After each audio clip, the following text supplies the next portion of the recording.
This was 10 years ago, but the memories are very clear in my mind. We were at Nairobi Hospital at a lunch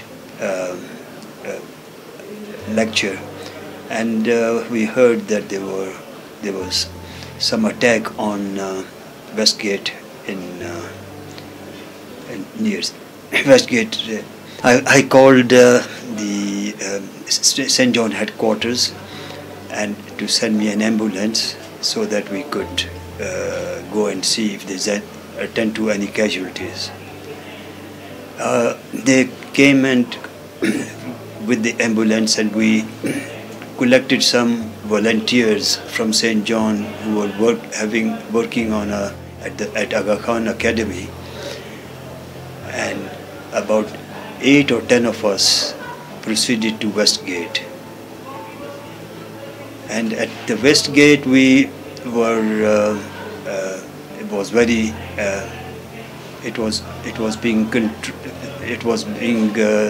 nobody was allowed to go in, but we, because we were the responders, the police allowed us to go up to the parking area of the building,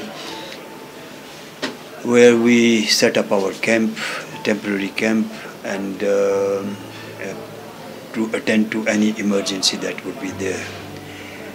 The whole area was scattered with all sorts of shoes and toys, and because there had been a food festival in the morning. So these were little children's glasses, and there was also a hand grenade which had not exploded. But we saw a lot of dead bodies which had been put into a corner, and we covered them with blankets and all that, with bullet wounds. There was one Asian lady with a bullet wound in the head, and there were about 6 or 7 of them, with blood all over the place.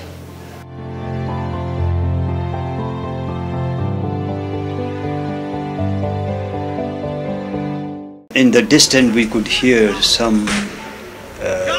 a lot of commotion and a lot of, there was a lot of silence on these floors because nobody wanted to be exposed to all this, to any gunfire. About half an hour later, we had a very important casualty. He was the leader of the recce team from GSU, who had been shot in the chest, and I with my colleagues started to do the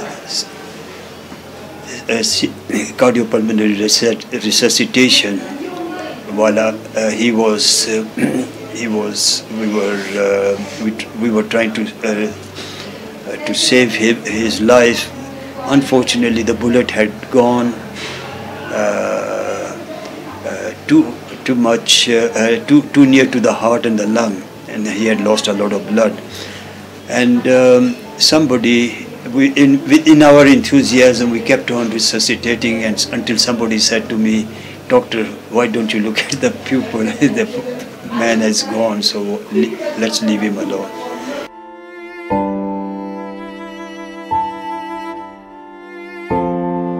You see, this kind of trauma leaves a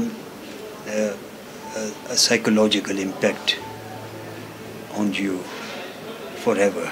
It's a very interesting situation because you are going as a first responder not knowing what you are going to come across.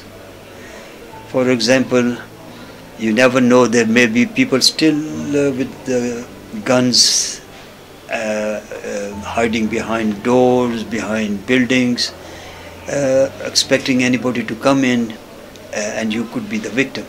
When I was in the Westgate, my daughter saw it on the TV in Switzerland, and she said, "Baba, get out of there, out of that building. It's not something you can help But I said to her, no, I'm right in the middle of the whole building. I cannot run away from here. This is a kind of unique experience, an experience people have become so shocked that they collapse. They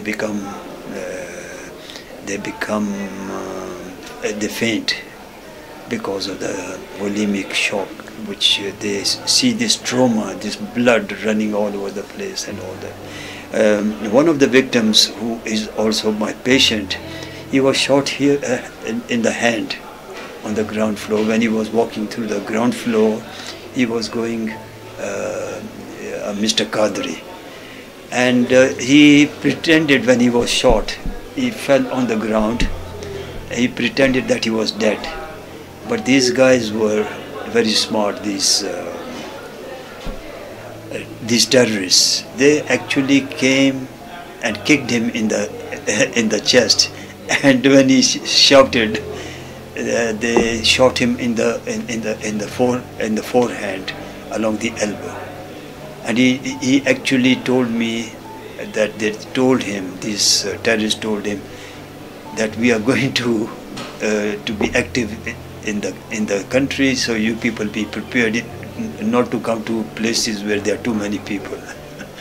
So that was his experience, poor fellow. But then we took him to the trauma center across the road, and where he was transported, and then the next day he was operated on the hand. So this sort of experience is unique, but I wouldn't advise somebody experiencing it, because it's a very challenging part of yourself, when you know nothing, that anything could happen to you at any moment from anywhere.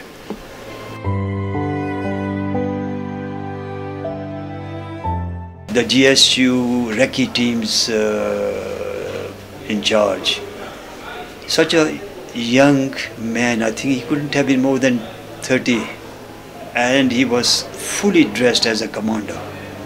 I can still vividly remember that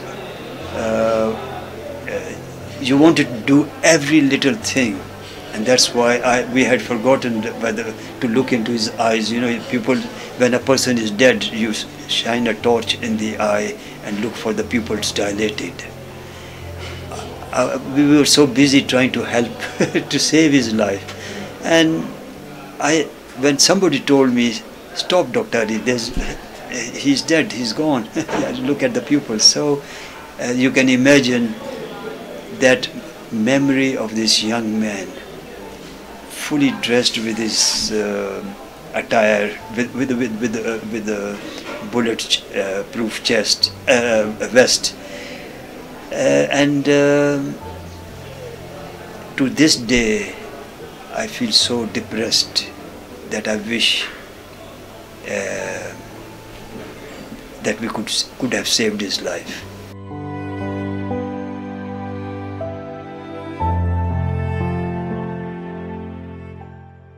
We didn't even have adequate light. We didn't have adequate equipment to raise a fellow from that on the ground, where a whole lot of stones were lying on his chest. If we could have reached him, we could have saved him. Since that day, His Excellency President Kibaki, the third day he came to the site, he said that our army, our defense forces should set up a disaster team which will be used for only such attacks or emergency recovery of such people. Every household in this country should have one first aid responder, so that wherever they are, whether they are in the house, whether they are in the sports ground, they are in the school, they are on the highway, these first responders can help a lot to save a lot of lives by purely using their first aid skills.